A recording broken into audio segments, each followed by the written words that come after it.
am instructed to say, my lord, that in withdrawing the charge against the prisoner, the Crown proceeds from a complete conviction of her innocence and offers no evidence against her. I am very glad to hear it. Prisoner at the bar,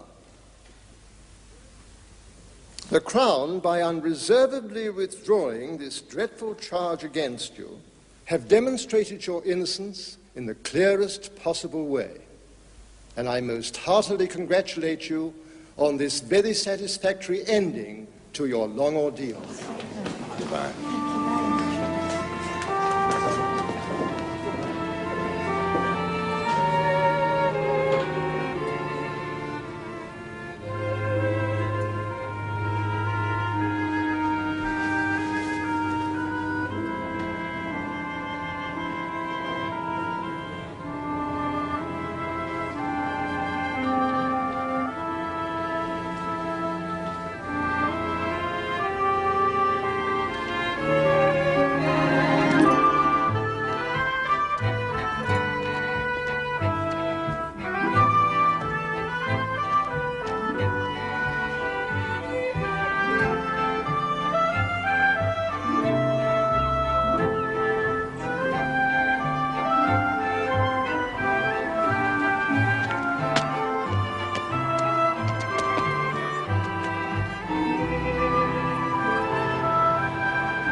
Where you've supported me and acted on my behalf.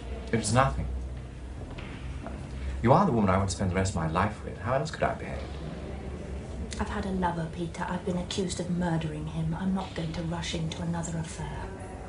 Marriage? Marriage, affair, what's the difference? It's supposed to be love, isn't it? I'm sorry.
I say.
only one set of footprints. His.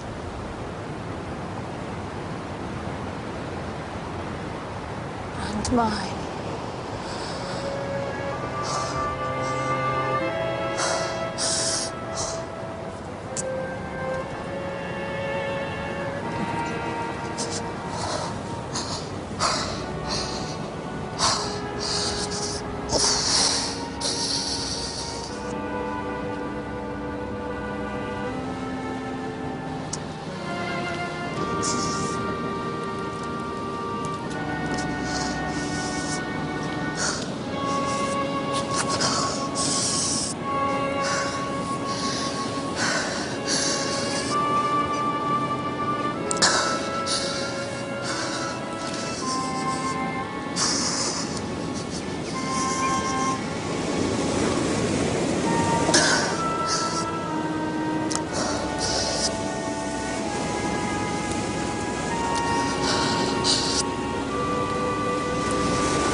Perfect.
Excuse me?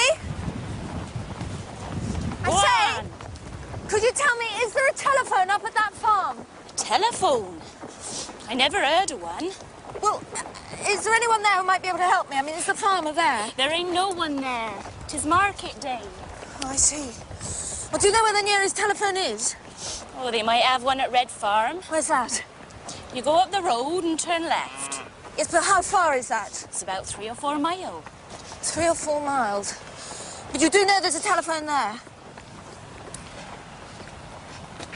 Mr. Coffin, he has a wireless. Oh, I see. Well, I'll try that, thank you.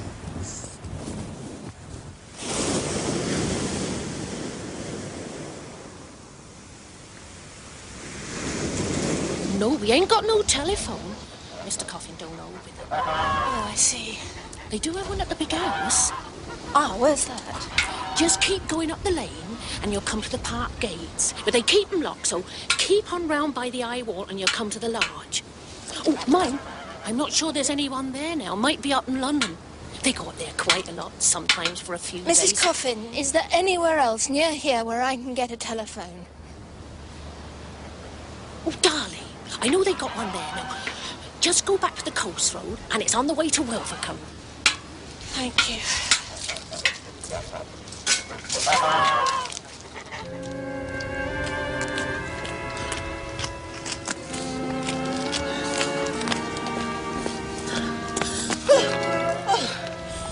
Excuse me, could you tell me anywhere where I could find a telephone?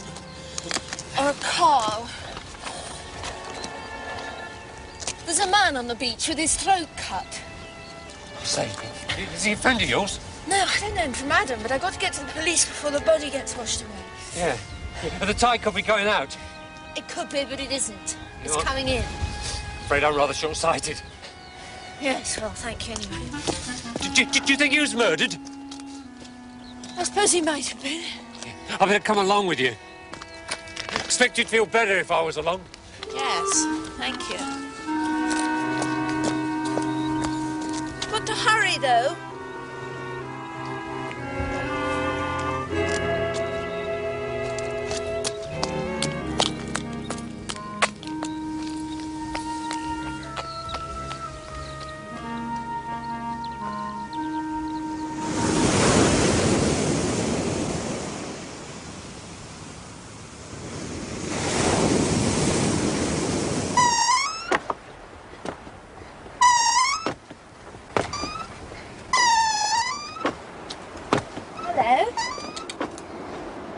Name? Rosie Pollock. Well, Rosie, do you know anybody near here who's got a telephone? Yeah, Rosie, you come inside this minute! Excuse me, Mrs. Pollock? Hey! You didn't stop them. They could have given us a lift. What were you doing? I've got a blister on my heel. Oh, I am sorry to hear that. Because now it looks as though we're going to have to walk all the way to Darley.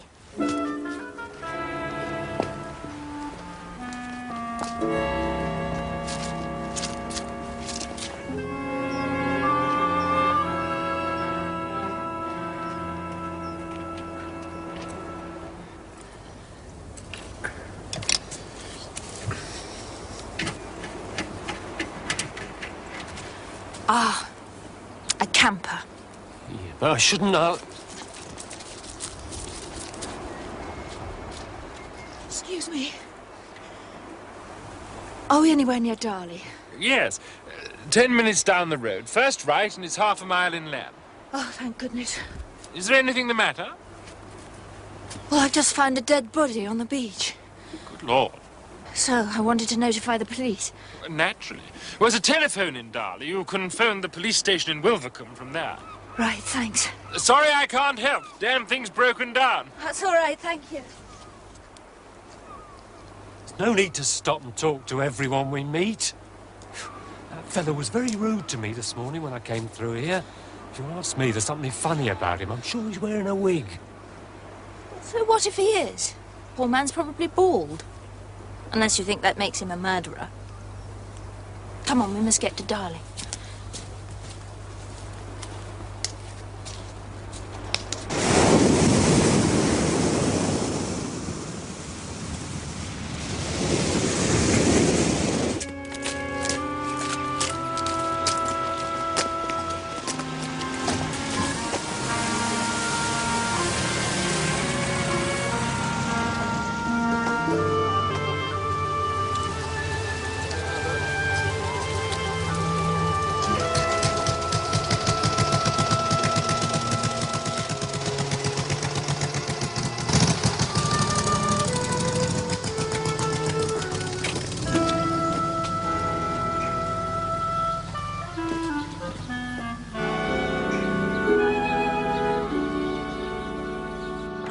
Come on. Having her tea, most likely. Number, please. The police station, Wilvercombe. Wilvercombe Police Station. Hold the line, please.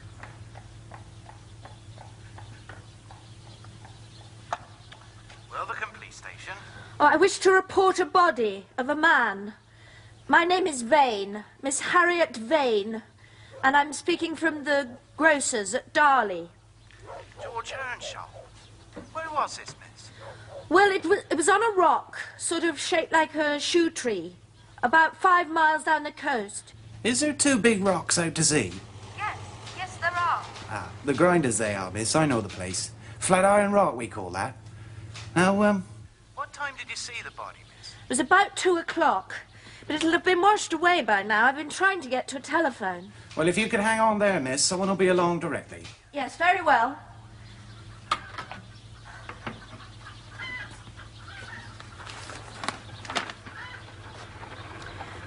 Do you think I could make another phone call? To London? That'd be an expensive call, miss.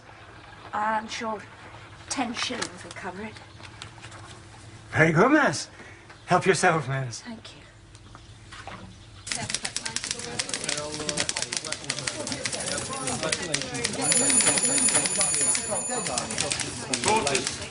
Look, I'd love to do your job, but I've got my own problems, all right? Yeah, so just stop whining and get on with it. About time. Quick one to lay the dust. Wig and pen in 10 minutes, okay? Took the words out of my mouth. Morning Star, news editor. Crime reporter, please. Hang on. Sally! Who wants him? Could you speak up, please? Harriet Vane. I'm calling from Darley, near Wilvercombe. Yeah, hang on. Harriet Vane. Wasn't she on that murder charge? Lord Peter Wimsey's friend. I'll take it. Welcome Hardy here, Miss Vane. Good afternoon, Mr. Hardy. Good afternoon. I see you've been reporting the Clarence Hatchery case. Well, it's early stages yet, but just wait, there'll be some disclosures there, all right. But what about you, Miss Vane? The whole of Fleet Street's wondering what became of you. I'm on a walking tour of the West Country. Ah, get away from it all, eh? Partly. Well, what can we do for you, Miss Vane? I've got an exclusive for you. What's the catch? Oh, come now, Mr. Hardy. You're too cynical. It's a cynical business. What's the catch? Have you got a pen handy? Yes, thank you. Whilst working on the plot of her latest novel, it's called The Fountain Pen Mystery. So that's the catch. Call it a quid pro quo. Miss Harriet Vane came across the body of a man.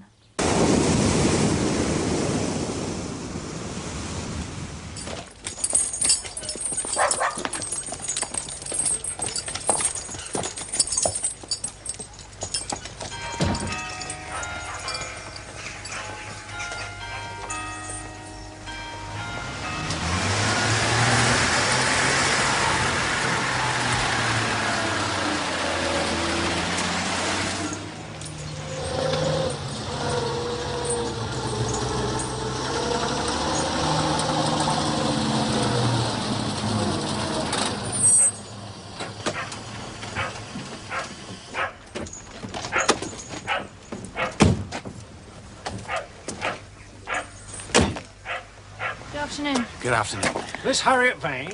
That's right. Inspector Tothawan. Good afternoon, Inspector. Oh. You reported seeing the body of a man. That's right, though I doubt it would be there any longer. Quite so. What did you say your name was again? Miss Harriet Vane. Yes, that's right. I've been tried for murder. Oh, and acquitted, miss. I think Lord Peter Wimsey had something to do with that. Yes, something. I owe Lord Peter a great deal.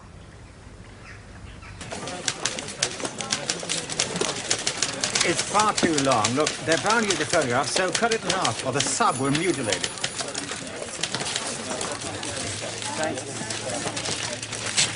Ah, Miss Vane seems to have stumbled on a hot one. I'd better let Lord Peter know. But not just yet. Let's get the story in first. This hiker, you didn't see where he went to? No, I went into telephone. When I came out, he'd gone. Can you describe him, miss? Thin, in his 30s. Tortoiseshell spectacles, mousy hair, khaki shorts, haversack. Very observant, miss. Do you mind telling me where you're heading for? Well, I'd hoped to spend the night in Wilvercombe, Inspector. Yes. Well, we may have to ask you to spend 2 or 3 days in the area. Oh, yes. Well, if it's murder, I want to be in on it. Murder, miss? Or suicide. Yes, quite. Well, we'll give you a lift into Wilvercombe and we can talk about it in the car. Right. Oh, bring a bag, Percy. Aye, sir. I don't suppose you could recommend anywhere, Inspector. Clegg's Temperance Hotel is generally reckoned to be quite comfortable. Well, I dare say it is, but What about the resplendent, Inspector? Resplendent? That's pushing the boat out a bit, isn't it? Sounds just what I feel like. Take me to the Resplendent Hotel.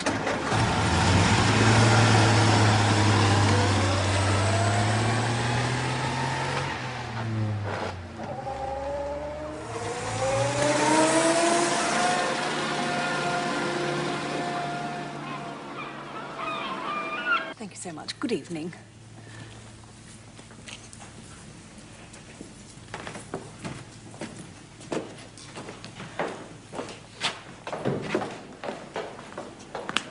I'm afraid that all our rooms are engaged. Surely not this late in the season. Oh, very well, I'll have a drink in the lounge. Perhaps you'd ask the manager to have a word with me. My name is Vane, Miss Vane. Would you join me, Inspector? Oh, very kind of you, miss, yes. Harriet Vane, the famous mystery writer. Friend of Lord Peter Wimsey's. Oh! Miss Vane?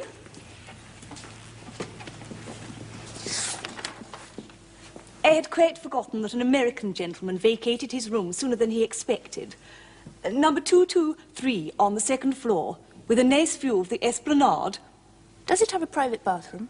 Oh, yes, madam, Miss Vane. And a balcony. I think you'll find it quite satisfactory. Thank you. Have you got a paper bag? A paper bag, Miss Vane? Yes, a large one.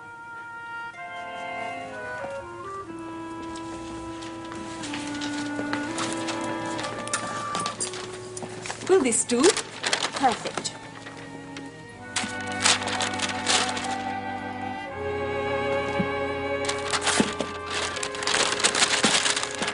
Items from the corpse. Oh, and I forgot. My camera, I took some pictures of the corpse. I'd quite like to know how they come out. Room 223, did you say? Maybe you'd ask the porter to bring my luggage up. I'll be along tomorrow, Inspector, if that's all right. Oh, yes, miss. Good night. Good night. Good night, Constable. Good night. Well, bring the bag, Percy. All right, sir.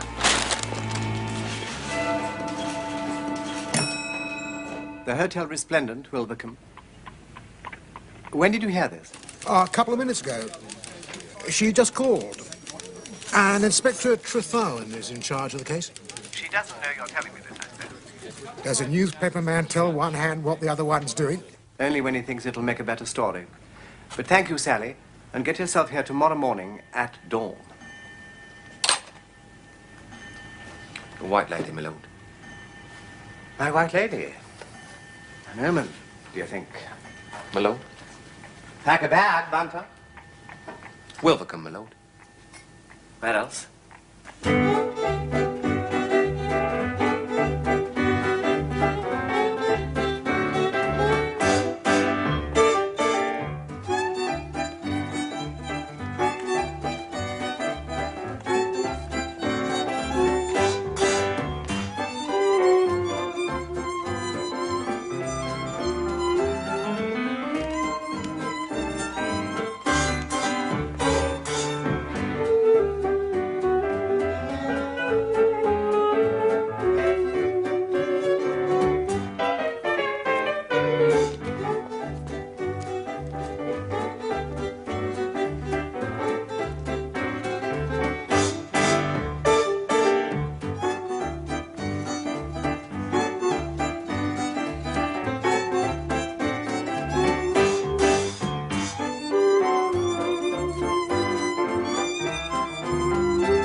Waiter, isn't Mr. Alexis here tonight? I believe not, madam.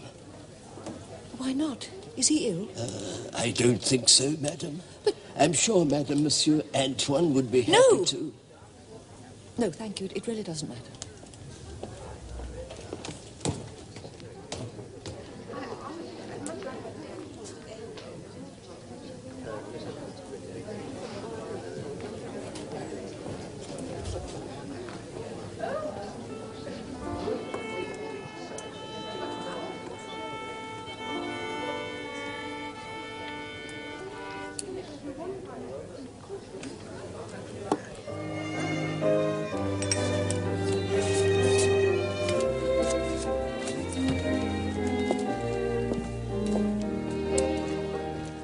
Madame, this is your favorite tune, n'est-ce pas? Great. Do me the honor.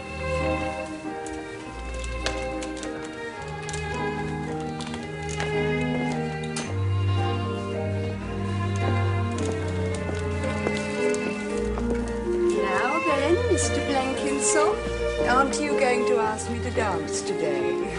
I shall have to give you one of my scolds. Oh, yes, please. Mr. Blenkinsop, come on. I thought we were going to practice that new chassis.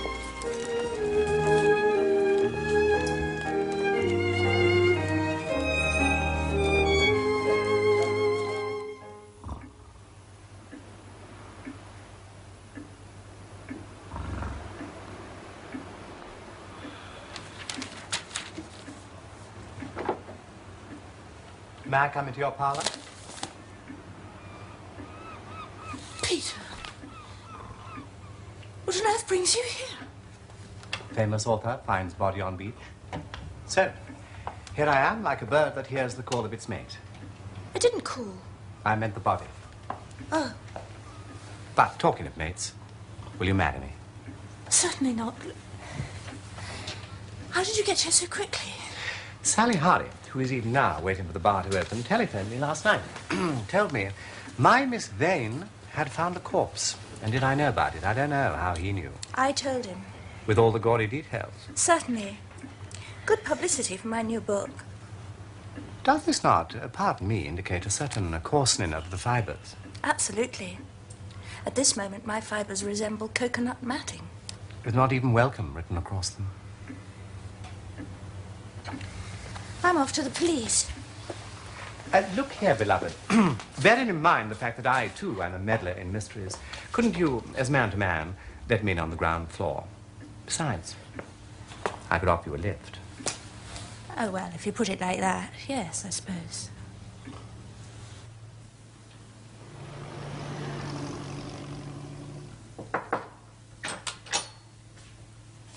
Oh, good morning, Miss Vane. Inspector Trethane, this is Lord Peter Wimsey, whose interest in crime you may know of. Oh, well, I never. Very glad to make your acquaintance, my lord. Thank you, Percy. Oh, right, sir. Of course, I know of you. Excuse me. You're early on the scene, I must say. Not that there's much in it for you, my lord. Plain case of suicide. It appears so. Yes. Oh, I expect you're waiting to see how your snaps have turned out, Miss Vane. Oh, yes, thank you. And we've identified the man. Oh, well done, Inspector. Yes, well, I didn't think we'd have too much trouble. A foreign-looking gentleman like that. And was he a foreigner? Oh, yes. A Russian or something of the sort. Paul Alexis Goldschmidt. But he called himself Paul Alexis. One of the professional dancers. At the hotel where you're staying, Miss Vane. Good heavens. Really? Poor man. Did he leave a note anywhere? Well, if he did, we've not found it. Nor the body, neither. Tis a bit of a bother, that. Yes. No body, no inquest. Have his carcass, or the coroner can't sit on it. Yes, just so, my lord. Just as well Miss Vane took these photographs, otherwise you wouldn't know there was a body. Yeah, quite so. Coroner can't sit on a photograph, though. Still, it looks a plain enough case of suicide. Oh, do you think so? Don't you? Well, Why should a man wear gloves to cut his own throat? Yes, I wondered about that. And what's a man with a full beard doing with a razor, anyway? Well, he might have had it before he grew the beard, or he might have bought it especially for the purpose. Yes. Inspector, I wonder if I might see it. And if my man, Bunter, could have a look at it too. He's a veritable barber shop of information when it comes to razors. Endicott, my lord. Yes. Endicott? He is, or was, since he's now retired, one of the most exclusive gentlemen's hairdressers in the West End. So exclusive that one had to have had one's name for 300 years in Debrett in order to secure so much as a short back and sides. And he preferred, to the end, to be known by the old-fashioned description of barber. Very slight crack in the handle, my lord. Yes. Owned, my dear Sherlock, as you will no doubt have deduced, by a middle-aged man of short temper and careless habits with a stiff beard and expensive tastes. Absolutely, my view entirely. You will have your little joke, my lord. Oh, would you care to see the other exhibits? Oh, very good of you, Inspector.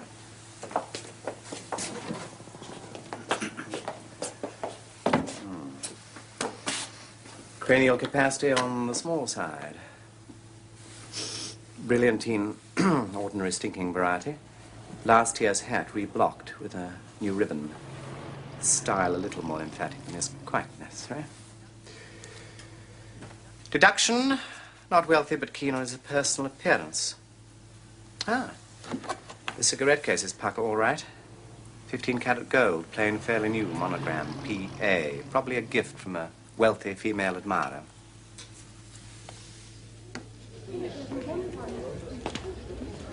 Waiter. Isn't Mr. Alexis here tonight? I believe not, madam. Why not? Is he ill? I don't think so, madam. I'm sure, madam, Monsieur Antoine would be No. happy to... No, thank you. It really doesn't matter. Handkerchief, silk, and an unfortunate color. It did match his socks. Yes, I dare say it would. Laundry mark? Wilvercombe Sanitary Steam Laundry, my lord. All correct. Well done, Constable. Glove. Mass-produced chamois leather. You took this off his hand. Yes, soaked with blood. Soaked, not dried. No, no, that was what was so awful. It was still dripping. Shoe. Thin sole, fairly new. Foul color. Worse shape. Handmade, my lord. Yes, so horrid appearance is due to malice aforethought. Made to measure for Mr. Alexis and Wilvercombe, my lord. I checked this morning. Quick work, Constable. You're obviously destined for greatness. Slight traces of salt water on the sole, none on the uppers. So inference. Walked across the wet sand, but didn't actually wade in the water. I tried it in the footprints. It fitted exactly. And according to Miss Vane's photographs, my lord, there were only one set of footprints out to the rock. So it had to be suicide. Unless the murderer came from the sea. Which, as you are about to observe, Inspector, is absurd. I would love to savor the wonders of Wilvercombe with you, but Bunter and I must leave instantly for Epsom. Epsom? Where Mr. Endicott lives in virtuous retirement to pursue the matter of the razor. And the middle-aged man of short temper and careless habits with a stiff beard and expensive tastes. What a wonderful memory you have. I grant you that the razor is important. But why do you still think it wasn't suicide? Maybe the two go together. One of the many things I love about you, Harriet, is your percipience. Bunter, would Mr. Endicott have sold one of his handmade razors to a gigolo called Paul Alexis?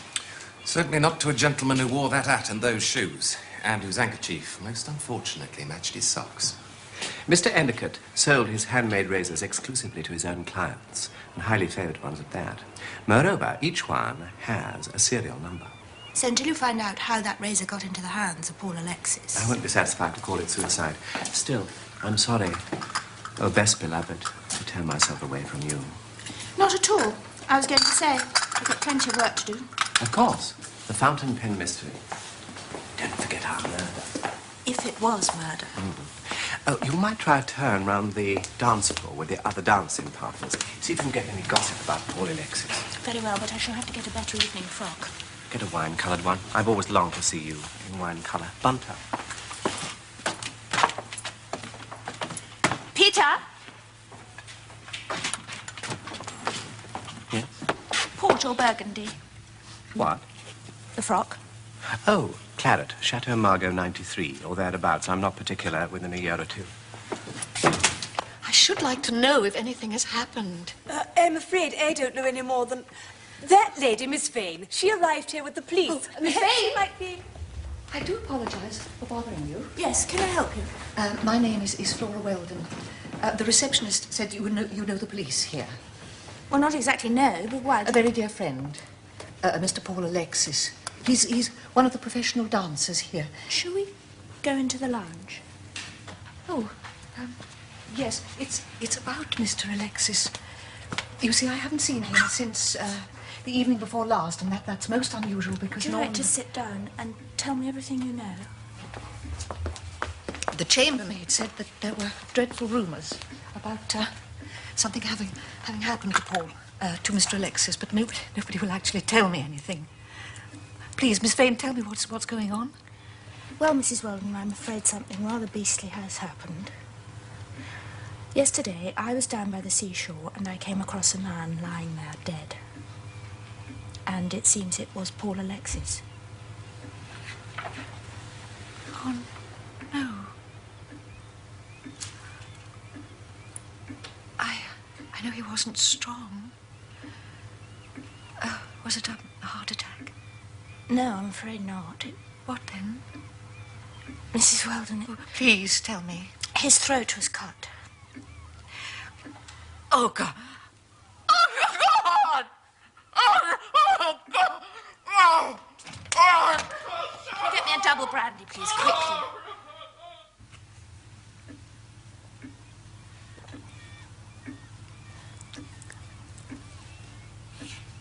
I'm so sorry. I must look dreadful. Not that it matters now with Paul. I'm afraid you must think I'm very silly. No, not at all. If Paul Alexis was a friend of yours... He was a very dear friend. He was much more than that. Would you like a cigarette? Oh, yes, please.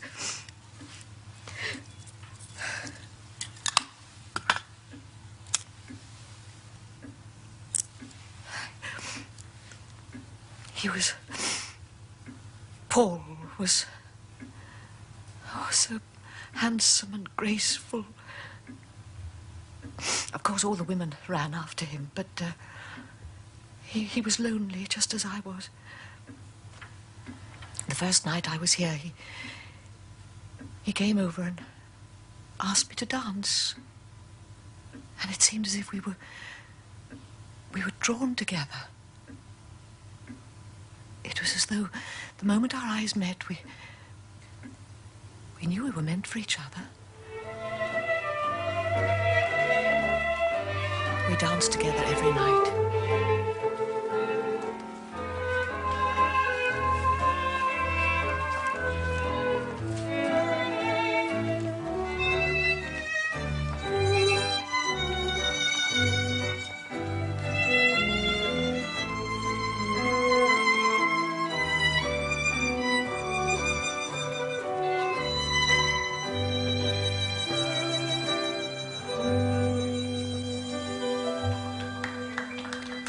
We had to be careful, you see. People say such horrid things, and I was a little bit older than he was. I used to worry about it. But Paul used to say... My Flora, it is the heart that counts, and your heart is just 17. It was beautiful of him. But quite true, I felt 17 when I was with him. Of course, I was married scandalously young. You might not think that I'm old enough, my dear, but I do have a grown-up son. Really? But Henry has been a great disappointment to me. he has no heart, and that seems so strange, because I'm all heart.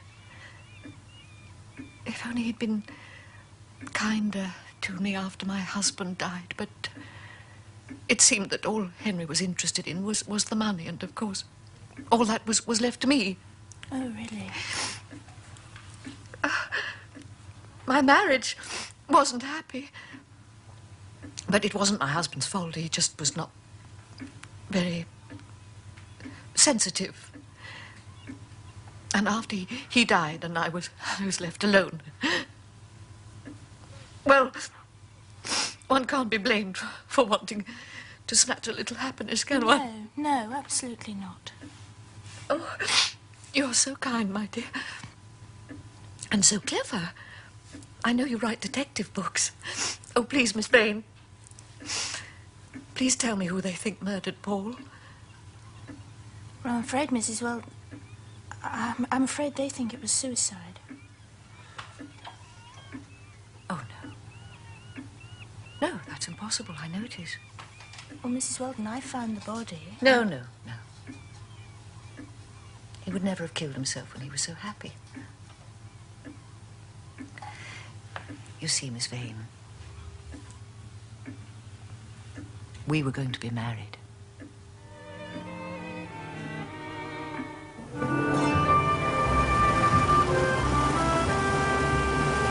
There's the place, my lord.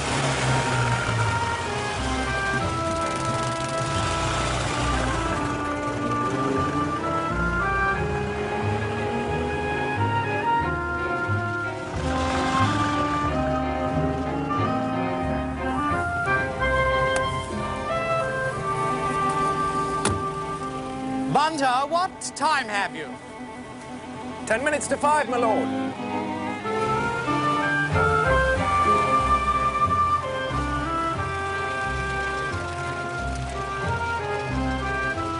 I almost feel we should synchronize our watches before going up the drive. Or over the top, my lord. Bunter, how do you suppose a retired colonel's razor came to cut the throat of a professional dancing partner? Yes, an intriguing question, my lord.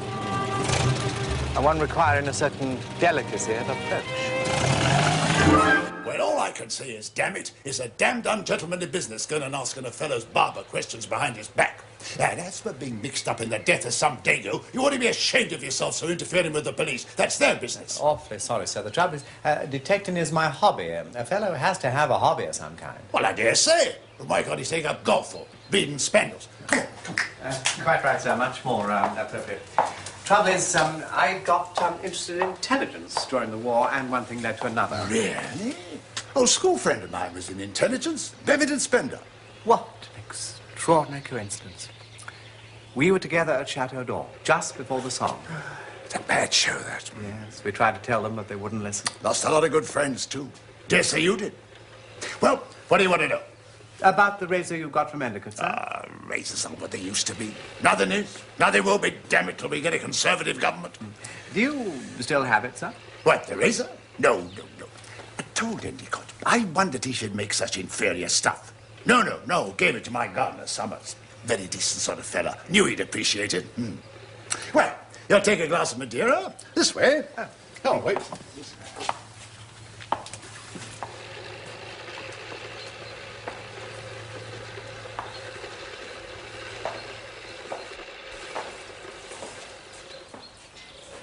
Nice blooms, those. Would they be the Blanche? That's right, Blanche Poitvin. We won a prize with our chrysanthemums last year. Oh, I'm not surprised. Not that I know much about them, mind. I just take an interest in his lordship's at Denver. You use a cutthroat, do you, Mr. Summers? Do you? No. His lordship's accustomed to it. I prefer a safety razor myself. Cutthroat's an awkward thing to have about the house if you've no use for it. Especially if you have a family. Ah, well, that's what I thought. Didn't want the youngsters to get hold of it. Sold it, did you? Oh, no. No, I wouldn't like to do that. Colonel Belfridge is a very kind gentleman in spite of his manner. But worse than his bite, as they say. That's it, exactly. I wouldn't like to hurt his feelings. Still, what the eye don't see, the art can't grieve for. Ah, well. The truth is, the wife's brother is a gentleman's hairdresser in Seahampton, so I gave it to him. Seahampton? That's near Wilvercombe, isn't it?